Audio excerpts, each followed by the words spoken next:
बाजुगाव PIC गिर्जानि गोथार बर'दिननि खेलर रंजानाया दिनै थुंगेबाय।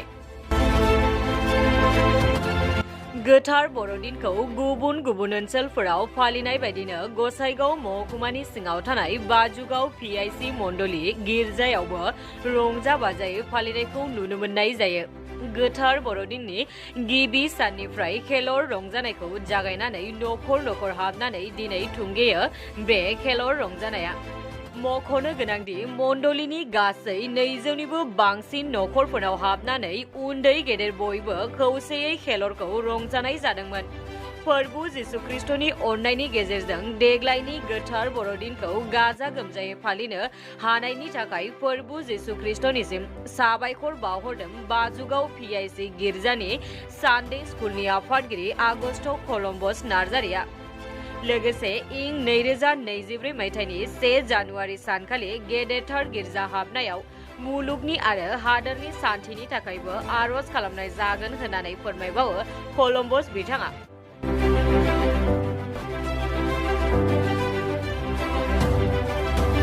गिबिसिनथाराव नोंथांमोननि चेनेल नायगिरि साफ्रोमखौबो बर'दिननि आरो फैबाय थानाय गोदान बोसोरनि गाहाम हामलायनायखौ जासिहरसै।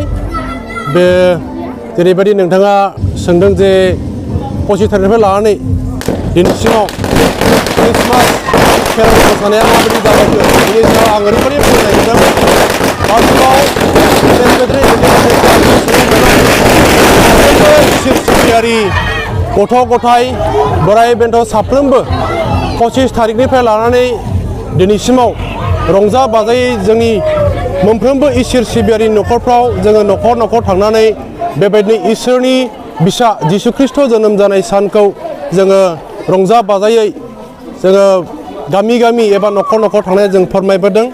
जेसेबांबो जोंनि बाजुगाव PIC मण्डलनि सिङाव थानाय जेसेबांबो नखर दं गंफ्रोमबो नखरफ्राव बेबायदिनो जोङो दामै देयै दोलै नोगोरै जों बेबायदिनो इसोरनि जेनाखि बिसा जिसु ख्रिस्ट जोनोम जानाय सानफोरखौ जों गाजा गोमजायै जोङो फालिबोदों आरो बे फालिनाया दिनैहाय थुंगेबाय।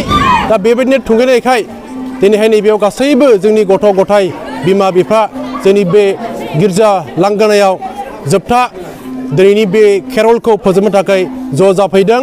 दा बेबायदिनो जोङो फैबाय थानाय समावबो इसोरा जाहाथे जोंखौ मोजां दैदेनलाङो बेबायदिनो जोंनि गासैबो जिउ खांनायफ्राव इसोरा जोंजों लोगोआव थानानै गावनि अननायनि साया सायख्लुमखौ दोननानै जोंखौ दैदेनो बेनि थाखाय जोङो दिनैहाय आर'ज गाबगोन। फेमिलियाव बे खेरल मोसानायखौ गिदिंनाय जायो। जोङो ओरैनो जोंनि बाजुगाव PIC मण्डलीयावहाय 208 फेमिलिफोर दङ। बिनि मादाव जोङो जोंनि डिनोमिनेसननि नखरफ्रावल' नङा गुबुन गुबुन डिनोमिनेसननि नखरफ्रावबो जोङो इसोरनि जोनोम जानाय सानखौ जोङो फोरमायदों आरो बिथांमोननि नखरावबो हाबनानै जोङो रंजादों। बिथांमोननि नखरनि थाखाय बिथांमोननि बिहि बिसा गथ' गथायफोरनि थाखाय जोङो इसोरनियाव आर'ज गाबबोदों। जों मिथिनो मोनो गोदान बोसोरनि जागायजेननाय थारिख जायखौ 1 जानुवारि होननानै मिथिनो बे सानखालि गेदेरथार गिर्जा हाबनाय जागोन। मा आर'ज गाबगोन बे गिर्जा हाबनायाव?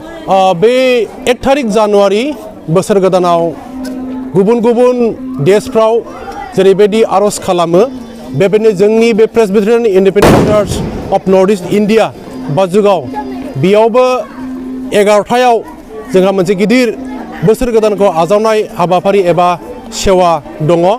दा बे सेवायाव जोङो सारा बिश्वआव दिनै जेरैबायदि गोबां गाज्रि रोखोमनि बेमारफोरजों बेबायदिनो हादोरजों हादोर दावहा नांनायफोर बेबायदिनो जोंनि हादोरावबो गोबां रोखोमनि बेबायदिनो स्टेटफ्राव गोबां रोखोमनि बेबायदिनो गावजों गाव दाङाबाजि जादों।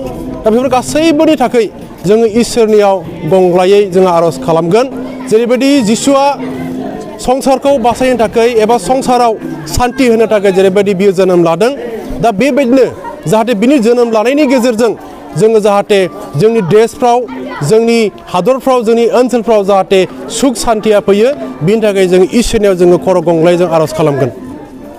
देग्लायनि ख्रिस्टमासखौ मोजां रोखोमै फालिनो मोननायनि थाखाय माबायदि गोजोननाय फोरमायगोन? गिबियावनो जोंनि बिफा इसोरखौ जोङो धन्यबाद होनांगोन। मानोना बे बिफा इसोरनि दैदेननाय आरो आशीर्बादनि गेजेरजोंसो जोङो दिनैनि बे 2023 सननि जेनाखि ख्रिस्टमास बेखौ जों गाजा गोमजायै जोङो फालिनो हादों।